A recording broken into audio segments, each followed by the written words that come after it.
All right. I should I should be coming through now. I realized I was muted. But I should be coming through. If someone in the chat could just let me know I am good to go, we're going to start the stream.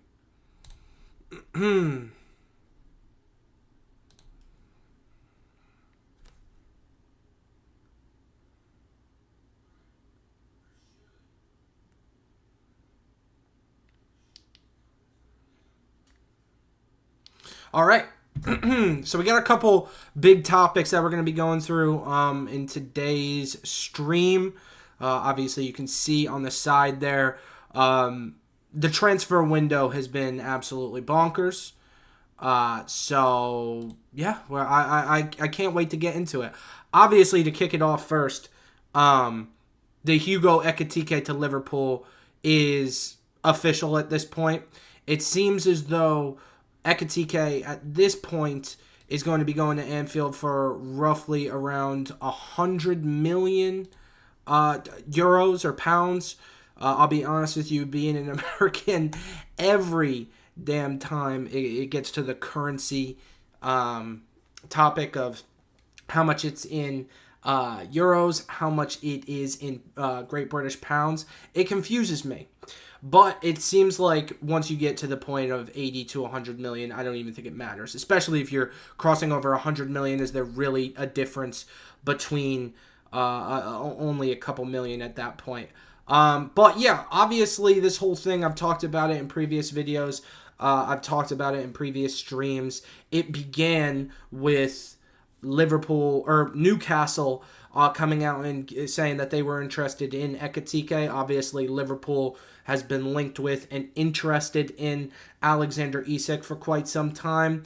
That, kind of seems like it's probably a little more unlikely than it was maybe a month or even 2 weeks ago at this point. But yeah, I would say after signing a forward with a very similar profile as Alexander Isak, we're at this point. I don't think we're going to go in for Isak. I think we're probably just going to stick with Ekitike. I don't think we're done with making moves in the transfer window.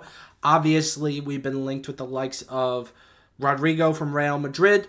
Mark Gahey from Crystal Palace, and that's just even the players that have been linked to come into Liverpool, with obviously the likes of Ibrahima Konate and Luis Diaz being rumored to potentially being leaving the club. Luis Diaz being rumored to be going to Bayern Munich, and Konate going to Real Madrid. It seems as though if Liverpool are to lose Luis Diaz, it would probably be this transfer window.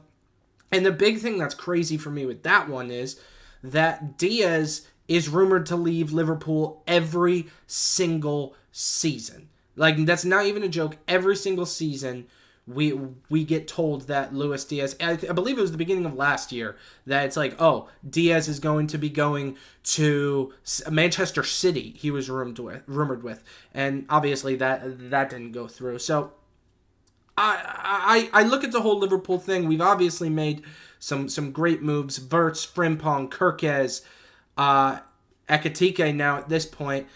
There's been rumors that even with Ekitike that we're going to make a move for Alexander Isak. I would quite frankly be completely shocked if that was to happen.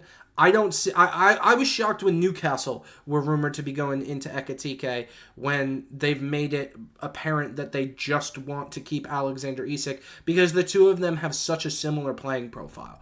So why would you have, especially in the days when you play a 4-3-3, you're not going to play with two strikers. Why on earth are you going to be going with two players who are virtually the same? About 6'2". David, how's it going, brother?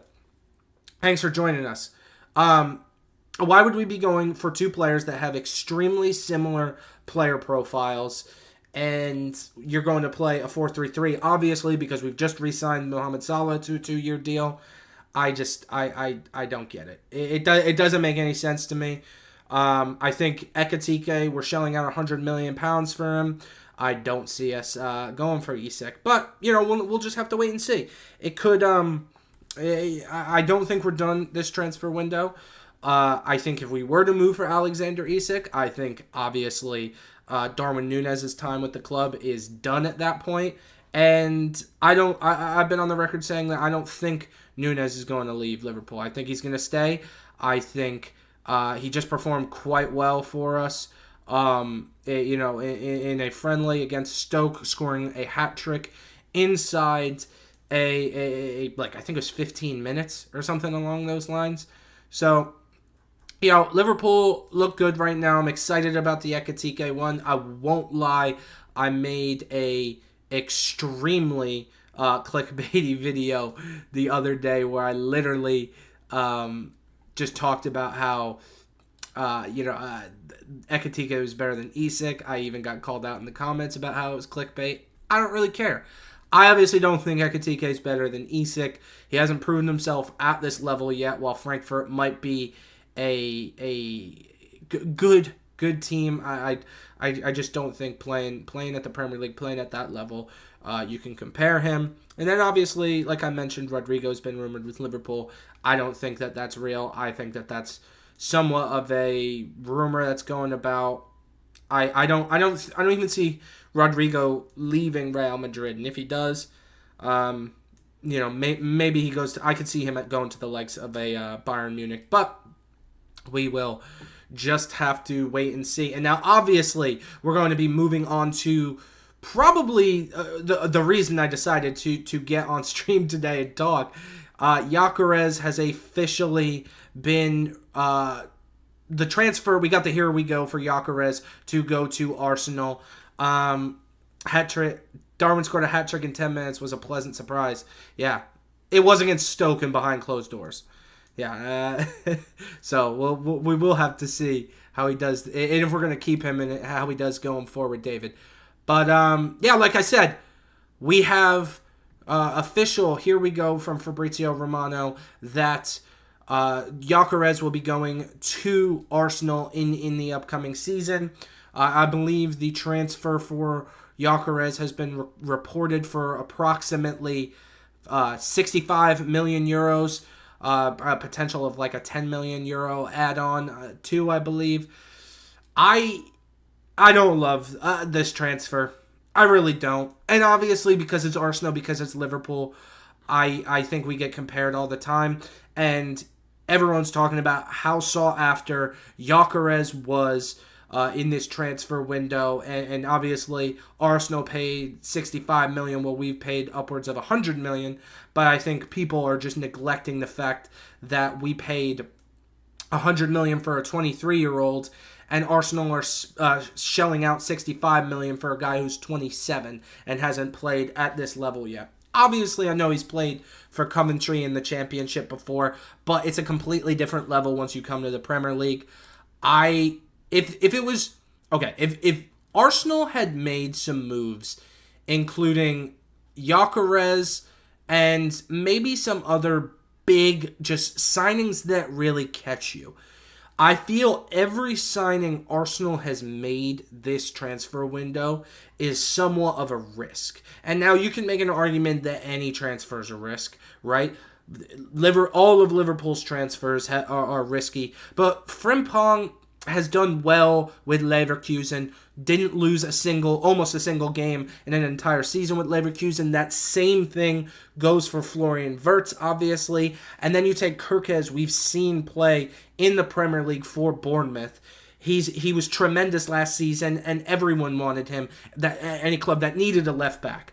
So you take comparatively, I think yes, obviously Ekitike is a risk, but when you take a look at the signings that Arsenal have made. First of all, let's start with Noni Madueke. I think Madueke is a good player, but to say Madueke is a 52 million, I believe, pound player, I think that's ridiculous. The output that we saw from Madueke in the previous season, you just can't justify that. I do think, obviously, when you're going to sign English players, you're going to have to tack on 10 million pounds extra. It's the English tax for English players in the Premier League. But I think probably around a 40 million pound transfer would have been good for Madueke. And I still think, why are Arsenal going to go in for Madueke? He's traditionally always played off the right. Arsenal have the second best right winger in the Premier League in Bukayo Saka. It just, all in all, just didn't make any sort of sense to me. So, I say all that to say, you have the likes of Gyökeres, who's a risk at 27 years old. If he's going to make an impact, he needs to make it immediately. This can't be, we're going to need a season and a half to adapt. No, then you're 28 going on 29 at that point. You know, that is not young. Trust me, I am 28 going on 29.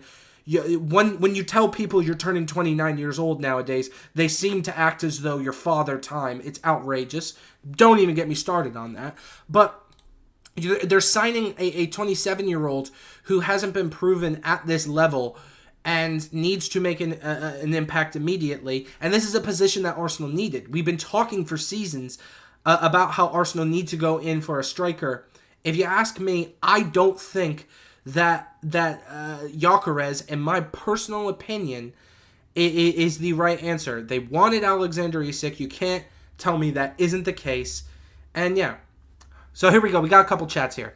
Hi, Limo Footy. How are you? Vissa should sign for £50 million for £50 million deal for Vissa to sign Newcastle United deal. I'll tell you what.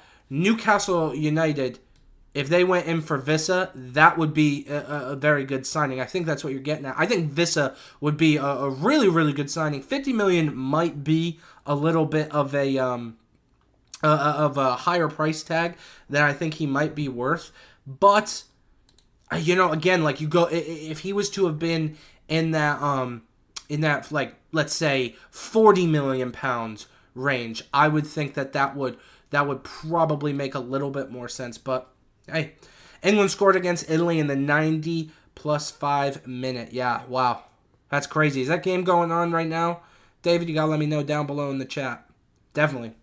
But yeah, all in all, when it comes down to the Gyökeres signing, I think it's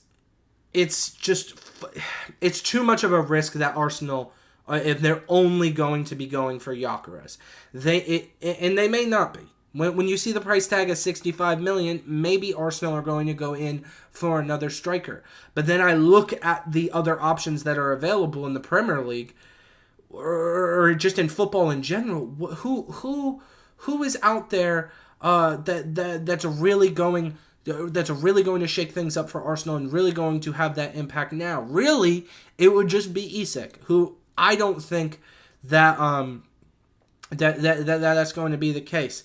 David, yeah, it's the women's Euro final. Oh, the England women have been very, very good over the past couple of seasons. They've been very, very good over the past couple of seasons. Obviously, I'm American. We've notoriously been always quite good on the women's side. Certainly not the men's side. But the I think they call them the Lionesses have been brilliant over the past couple of years. Wrapping up the Arsenal topic, I think, yeah, Arsenal, unless they make a big money move in this transfer window, which, like I said, we still have Isak out there, so there's still a potential for Alexander Isak to come to Arsenal. While that story is kind of dissipated, I've heard many people say it just sounds right. Just Alexander Isak maybe getting the number 14 shirt if it's not taken from Gyökeres, obviously, which was worn by Thierry Henry. We'll see. I don't know. I truthfully, I haven't been that impressed with Arsenal in this transfer window. But hey, we'll see. It's gonna have to. It's gonna have. There's gonna have to be some changes, or else Arteta's gonna have to go. At this point, I think I saw 264 million euros or £1,000,000 spent by Arsenal in this transfer window. If Arsenal don't win some sort of silverware, Arteta's got to go. And it's unfortunate because I think he's a good manager, but Arsenal are too big of a club and shelling out too much cash for Arteta to not win any sort of trophies. But we'll just have to wait and see. We move on. Luis Diaz, and I kind of touched this a little bit, obviously, when the Ekitike with the Ekitike topic that Liverpool have had, several different rumors flying out there. Ibrahima Konate being one, and Luis Diaz. And the Ibrahima Konate situation didn't make my list today. I only had 5 slots. And the reason it really didn't make my list today is because I actually don't think if Konate leaves Liverpool, it will be this season. I think if Konate's going to leave Liverpool, it's going to be next summer transfer window, and he'll go on a free because his contract will be expired. That seems to be the way that Real Madrid have been operating. We saw it with Kylian Mbappe. We saw it with Trent Alexander-Arnold. But obviously, we saw Real Madrid in the Club World Cup. They weren't that impressive. We'll have to see how they are in the upcoming season. I've been a little cynical with Ibrahima Konate, just being like, if you're going to leave now. And I think that comes from seeing how the Trent situation panned out, in the sense that Trent was going to go to Real Madrid already. That was just going to happen. So I kind of obviously am just attributing how the Trent situation has unfolded, similar to how I expect the Ibrahima Konate situation to go. But he might honestly just be interested to see how things will unfold in the upcoming season and then make his determination there. Because if Liverpool go out and win several trophies, I think he'd be a fool to want to leave the club. But Ibrahima Konate to the side. Let's get down to brass tacks. Let's talk about our Colombian, and a potential for him leaving Liverpool this summer transfer window. Obviously, Luis Diaz, like I mentioned earlier in the stream, every single transfer window, there is some sort of rumor that Luis Diaz is going to be leaving the club. And it's frustrating, and it's no surprise to me that the rumors are beginning to fly already this summer transfer window. And I say already as if we're not several months into it. I wouldn't be surprised if these rumors continue to fly going into August and obviously potentially into September. I forget how long the summer transfer window actually goes until. But when it comes down to Luis Diaz, I think what people are not taking into consideration is the signing of Florian Wirtz. Since Liverpool have signed Florian Wirtz, we've obviously just assumed that he's going to play as an attacking midfielder and replace the role that Dominic Szoboszlai has played with Liverpool in previous seasons. I think that is, I think that is, you agree with Adjeri, Ashley? That's awesome.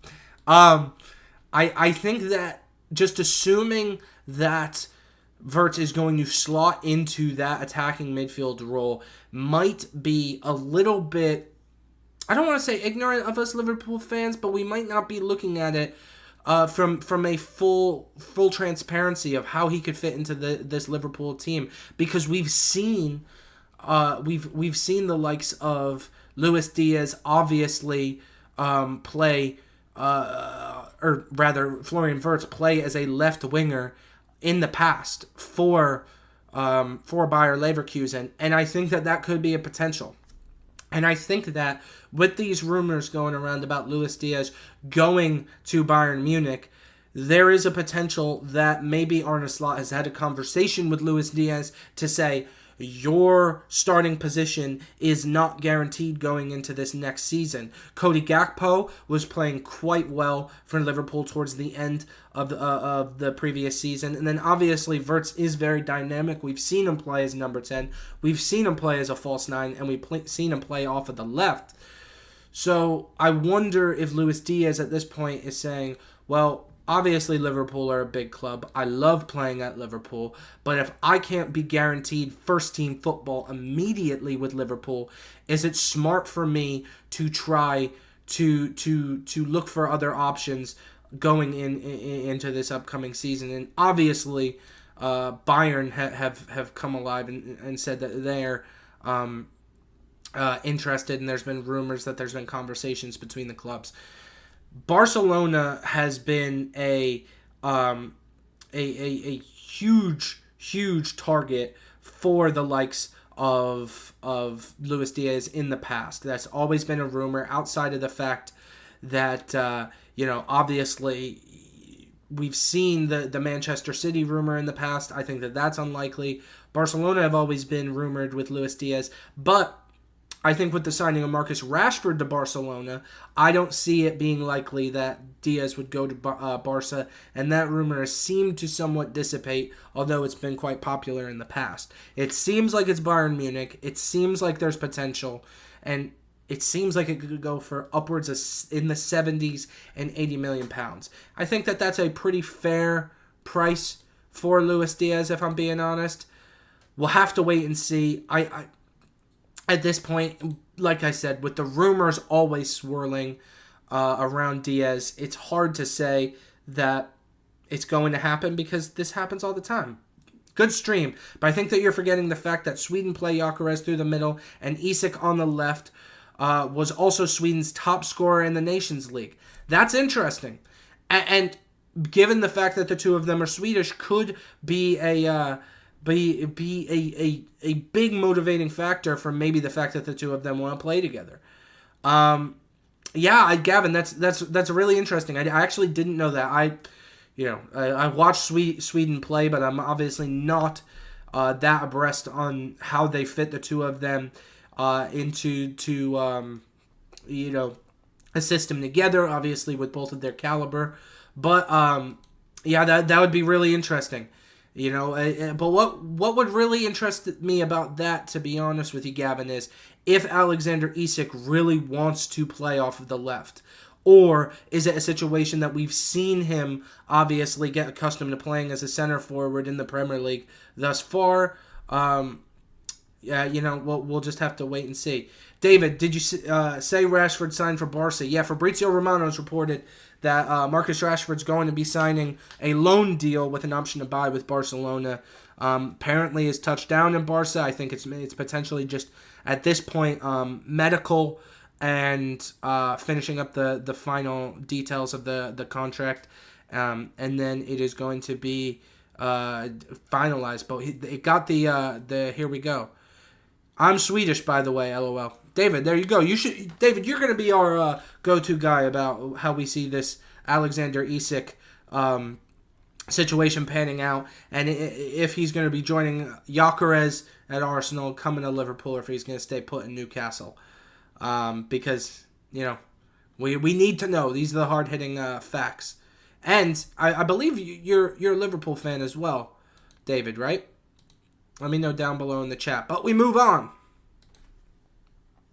to, while we've had some big topics today, this might be my favorite topic with Bryan Mbeumo. I believe that's how I've always pronounced his name, Bryan Mbeumo. I might do that for the remainder of the stream. I need to get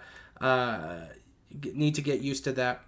Before we get into this, we got a couple. We got David. Oh damn, didn't know that. Feels kind of like a meme seeing him in Barca. I saw a tweet or a comment or something like that of someone saying, I literally did this in career mode on FIFA, that they did a transfer of Marcus Rashford from Manchester United to Barcelona a couple of years ago or something like that. So it's pretty funny. It's definitely, it feels like a meme, but we'll just have to wait and see.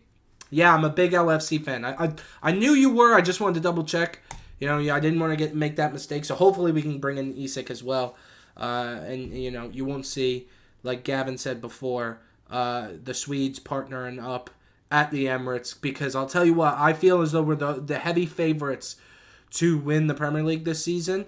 But if Arsenal are signing Gyökeres and Isak, and like Gavin said earlier in the stream, they can somehow fit that into a system together, that would make me scared. Could you imagine a front three of Arsenal if you played Isak off the left, Gyökeres down the middle, and then Bukayo Saka on the right?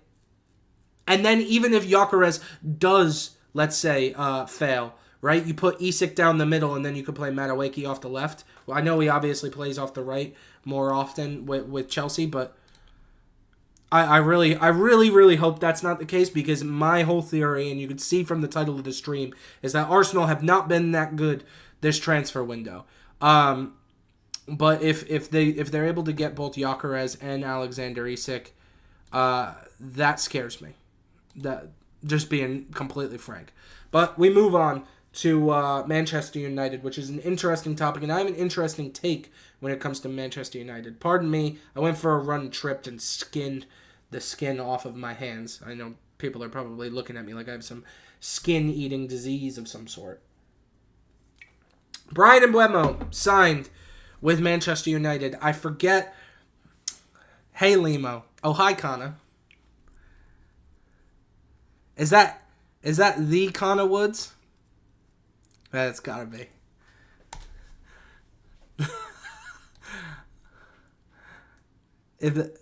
David, who is considered the better, bigger player in Sweden between the two?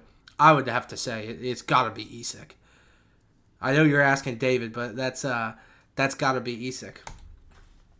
If that is the Connor Woods, he'll like this topic. Bryan Mbeumo going to Manchester United. Obviously, Manchester United have been pretty garbage over the past couple of seasons, but they made two pretty big moves, and they got rumored to bring in don't you talk crap about United now. That's what we do. We hate United over here, Connor Woods. So yeah, obviously United have been pretty garbage over the past couple of seasons, specifically last year. But they made two good signings, Cunha and Bryan Mbeumo. I think, to be honest with you, what United have done this season, while they haven't been able to do it over the past couple of years, is they brought in talent that is certified in the Premier League, and they performed well in the Premier League in the past. Over the previous seasons, you've seen the likes of United bringing in the likes of Xerxes, bringing in the likes of Højlund, guys who have not played in the Prem before, and haven't produced what you would expect from the likes that are expected at Manchester United. But yeah, Ashley, you gotta calm down, or we're gonna have to ban you. yeah, fantastic. Brian Embuemo for me, I believe the fee was around 62 million or something like that, and everyone's been talking about how it's completely overpriced. But he scored like 20 goals in the Premier League last season. You know, like if Brian, I obviously don't like United, but you have to at certain points talk about when they make good business. Not all business that United do is garbage, because if Noni Madueke's worth 52 million, you can't tell me that Brian Embuemo is not worth in the 60 millions. That just doesn't add up. All right, Madueke scored 7 goals last year, and 3 of them were in a hat trick against Wolves. So at a certain point, you do have to take a step back and recognize when they do good business from an unbiased perspective. Connor Woods, 20 goals including pens, I think, which he won't take anymore, but still solid in my opinion. Yeah, I think you never know, man. You never know, because I know Gyökeres, obviously a lot of the goals that he scored at Sporting were penalties as well. But I wouldn't be surprised if he takes over for penalties from the Saka, because while Saka is decent enough at penalties, sometimes he just misses big penalties in important games. The one against Real in the Champions League comes to mind, but I believe Bruno takes penalties for United, and obviously you would expect Bruno to continue taking penalties. I don't think he's had a run where he misses them like Saka. But yeah, I at the end of the day, how many of them were penalties? Was it 5? Because even if it was like, let's say 5 or 6, if he's scoring 14, 15 goals from open play in the Prem, that's worth 60 million in my opinion. Like, because if you're going to compare him to the likes of like Salah, Isak, how many of their goals were penalties as well? David said, my best friend got me United merch as a birthday gift a few months ago, so I have United hat and mug. Such a waste of money. Yeah, that is a waste of money. Yeah, that's why I say he won't take anymore. And speaking about Embuemo, he won't take over Bruno. I don't think he will. I don't see that. But on the topic, of United, they have Brian Embuemo, they have Cunha now. If they can get a forward, man, like last season, the big one that would bother me. Well, not bother me, because I love watching United lose. But when I would watch them, let's say they would lose 2-0 to Brighton. For me, it was never the fact that they were conceding 2 goals. It was that they just can't score. And I think that Cunha has improved that, and Embuemo has improved that. And those guys are going to be loved by the fan base if they just come in and immediately start scoring goals. Hey, Limo, quick question for you. A bit off topic from the stream, but is there any young and promising players in the MLS do you think that could make a summer move? Cheers. Yeah, so there's one guy that's American playing in the MLS currently that I don't, admittedly, I don't watch a ton of MLS, but there's one guy who I watched play for the U.S. men's national team over the summer. His name's Diego Luna. Short kid, I believe a Southern California guy. I think he plays for Real Salt Lake. I do just want to double check that right now. I'm on Google. Apparently there's an actor with his same name. Yeah, he plays for Real Salt Lake. I don't follow the MLS that much, but that kid is very, very talented. He's got a short build. He plays as a winger and attacking midfielder. Short build, but for me, he has I don't want to compare him to Messi because Messi's the greatest of all time, but he kind of has that low center of gravity that really is you see him weave in and out of players, put himself about the pitch quite well. I think he's someone that can make a big European move, whether it be the Premier League, La Liga. He didn't show up in our Gold Cup final, unfortunately, against Mexico, but the whole U.S. men's national team didn't show up. He's a guy that, over the summer, a lot of our big-name players didn't play for us in the Gold Cup. The ones that, if you live in Europe, you would probably be very familiar with. But we saw a couple guys, and Luna was one of them, that you start to think you could see him play for a big team overseas. But yeah, it hasn't happened yet. I don't. Sometimes you get these guys in the MLS, they don't want to go overseas either, especially if you're a guy like Luna who has been doing quite well in the MLS, and the MLS don't want him to leave in the first place.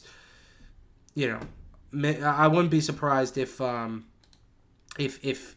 he makes a big money move, but he definitely has the ability to play for a top team. And yeah, the last topic I have for today, and I kind of touched on it a little bit with Brian Emblemo. Are Manchester United back? I think a little bit. I think looking at the two moves that United have made this transfer window, they can be dangerous.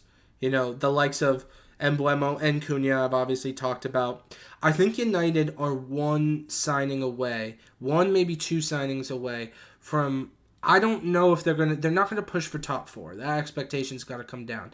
But pushing for top 6, if United can bring in one or two more solid signings, I think that they're really going to push for top 6 because they won't be playing any European football. They're only going to be focusing on the fact that they can play domestically. So it's only going to be FA Cup, Carabao Cup, and the Prem.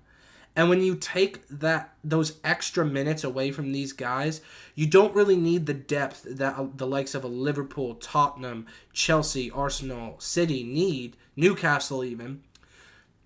You do not need the depth because nowadays these teams, when you add in the European football, they're playing so much.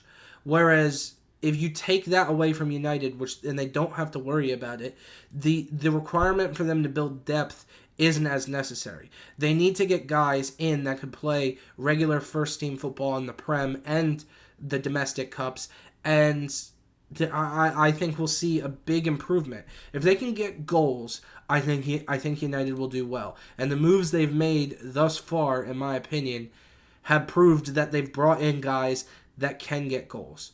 Emblemo can get goals. Cunha can get goals. You look at them from a center midfield perspective. While I don't like Bruno Fernandes, he's a brilliant player. Kobe Mainoo's a good player. Lenny Euro at the back has some promise. If Lissandro can remain fit, he's got promise. You just start. Amad Diallo is a brilliant player as well. When you start naming off the big up N60. What's up? When you start naming off the players that United have, it frightens me because while they haven't been able to fit it into a system, I feel as though they've been able to bring in some players that could be good, in the future. So we'll just have to wait and see. But I think based on what I've seen from United thus far, I do think it could be a season we see United turn things around. So that was the last of the topics that I have. Please let me know if you guys have anything else you want me to talk about in the chat. I still got a little bit more time before I have to hop off stream here. I'm at Bounce Lee, man. Happy to support, brother. Thanks, Woods. I appreciate it, brother. My man. That's awesome. Bye, Kana. But yeah, if anyone else has any more topics, let me know down below in the stream. I'll definitely cover them and stuff like that.